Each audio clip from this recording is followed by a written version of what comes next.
할렐루야. 사랑하는 성도 여러분, 10월 1일 금요일 새벽 만나입니다. 9월 달이 훌쩍 지나고 이제 10월 첫날입니다. 이제 두 달 남은 2021년 코로나19로 모든 면에서 어렵고 힘들었지만 하나님께서 이룰 일을 믿음으로 기대하는 하루하루가 되시기를 주님의 이름으로 축복합니다.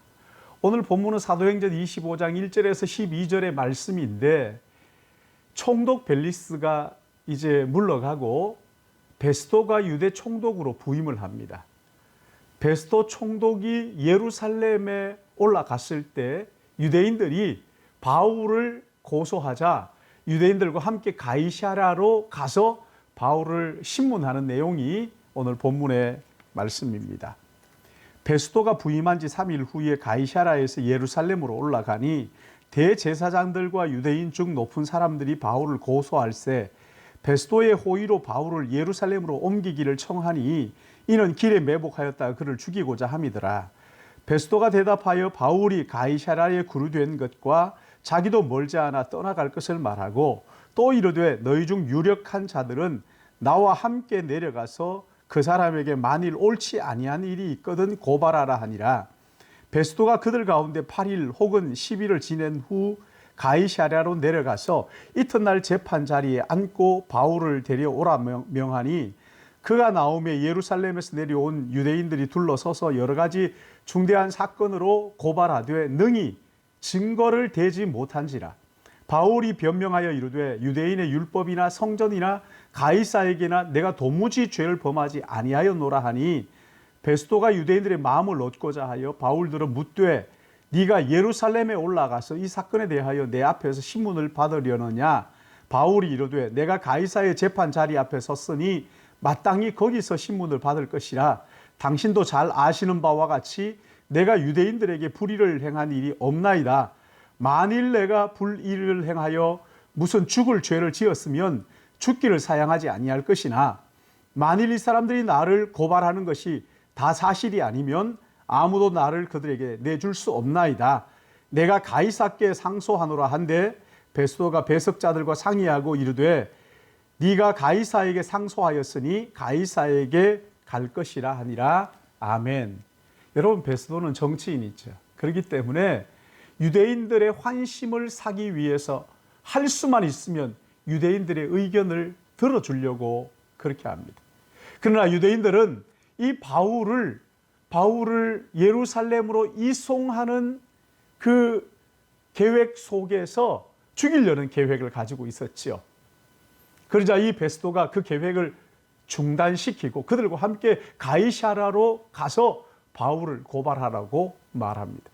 그래서 문제가 있으면 예루살렘으로 이송하겠다고 약속하고 가이사랴에 와서 바울을 신문 자리에 세웠습니다. 7절 말씀을 보시면 이런저런 말로 고소를 하는데 확실한 증거가 하나도 안 나오는 거죠. 그러자 바울이 뭐라고 얘기합니까? 유대인의 율법이나 성전이나 가이사에게 내가 도무지 죄를 범하지 아니하였느니라. 바울이 총독 앞에서 얼마나 당당한지요. 근데 베스도는 정치인이라고 말씀드렸잖아요. 유대인들을 어떻게 좀 도와서 환심을 쌓아야 되겠는데 증거가 없으니까 9절에 베스도가 유대인의 마음을 얻고자 하여 바울들은 묻되 네가 예루살렘에 올라가서 이 사건에 대하여 내 앞에서 신문을 받으려느냐. 그러자 바울이 단호하게 내가 가이사의 재판 자리 앞에 섰으니 마땅히 거기서 신문을 받을 것이라. 당신도 잘 아시는 바와 같이 내가 유대인들에게 불의를 행한 일이 없나이다. 베스도는 유대인들에게 어떻게 하면 환심을 살까를 생각합니다. 여러분, 정치는요, 가만히 보면 옳고 그름을 가리기보다 국민들의 여론에 얼마나 민감하게 생각하는지 몰라요. 옳은 줄 뻔히 알면서도 그렇게 할 수 없는 것이 정치예요. 그렇게 해야 됨에도 불구하고 하지 못하는 거예요. 이게 정치란 말이죠. 세상은 항상 진리 편에 서는 것이 아닙니다. 이 총독도 정치인이기 때문에 예외일 수가 없어요. 베스도는 바울에게 죄가 없다는 것을 뻔히 알면서도 여론을, 이 환심을 살려고 예루살렘에 가서 재판을 받을 것이냐고 말하자 10절에 바울의 대답이 거기에 있죠. 내가 가이사의 재판자리 앞에 섰으니 마땅히 거기서 신문을 받을 것이라. 당신도 잘 아는 바와 같이 내가 유대인들에게 불의를 행할 일이 없나이다. 만일 내가 불의를 행하여 죽일 죄를 지었으면 죽기를 사양하지 아니할 것이라. 만일 이 사람들이 나를 고발하는 것이 다 사실이 아니면 아무도 나를 그들에게 내줄 수 없나이다. 그리고 이어서 내가 가이사께 상소하노라. 그러자 베스도가 배석자들과 상의하고 이르되 내가 가이사에게 상소하였으니 가이사에게로 갈 것이라 하니라. 여러분, 여기 베스도가 바울을 신문했지만 확실한 게 뭡니까? 바울에게 죽일 만한 죄를 찾지 못했다는 거예요. 증거가 없어요. 그렇다면 어떻게 해야 됩니까? 풀어주면 되잖아요. 근데 베스도가 백성들의 환심을 살려고 바울에게 예루살렘에 가서 내게 신문을 받을 것이냐고 물었어요. 그러자 가이사에게 상소한다고 함께한 자들과 협의한 후에 가이사에게 보내겠다는 결정을 내립니다. 여러분, 죽일 만한 죄가 없다는 것이 분명한데 왜 상소를 받아주면 기각하면 끝나는 거 아닙니까?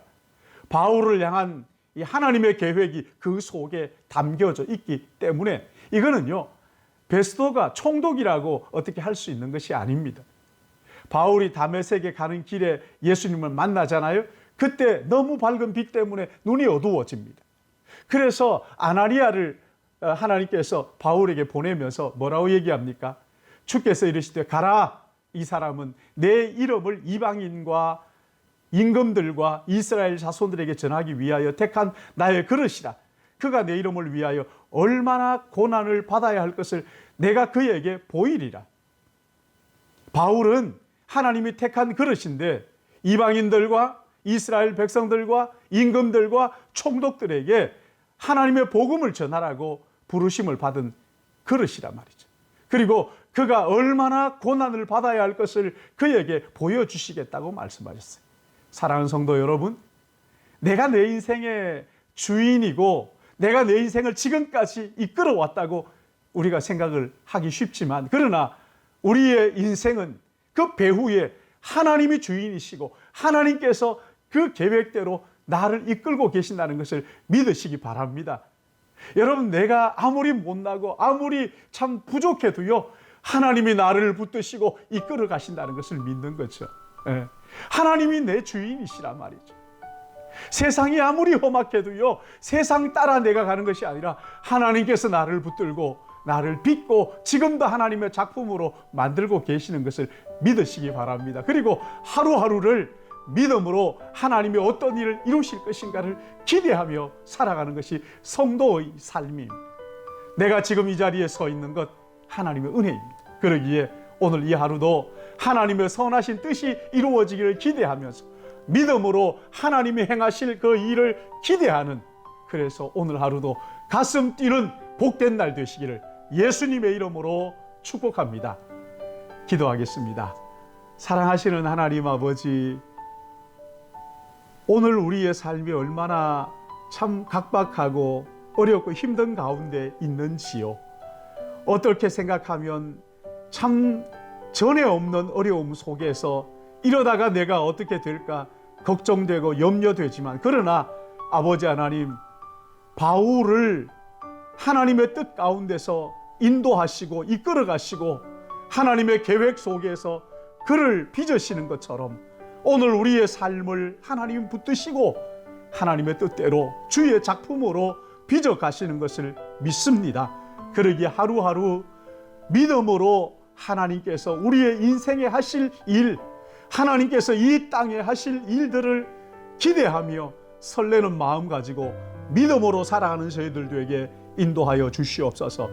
세상이 아무리 절망적이고 어두운 가운데 있다 할지라도 믿음의 눈을 열어 우리의 눈을 주를 바라봄으로 말미암아 어려울고 힘들수록 어두울수록 부흥이 필요한 것처럼, 우리 하나님의 역사가 필요한 것처럼 깨어 기도하며 주님과 동행하며 하나님의 선하신 뜻이 우리 가운데 이루어지기를 기대하며 소망하며 그렇게 하루하루 이웃을 깨우고 그리스도 예수의 복음을 전하며 하나님의 그 영광의 나라, 희망의 나라를 전파하며 살아가는 복된 저희들 되도록 성령께서 인도하시고 은혜 베풀어 주시옵소서. 오늘 이 하루도 성령의 능력으로 증인된 삶을 살기를 바라오며 거룩하신 구세주 예수님의 이름으로 기도드리옵나이다. 아멘.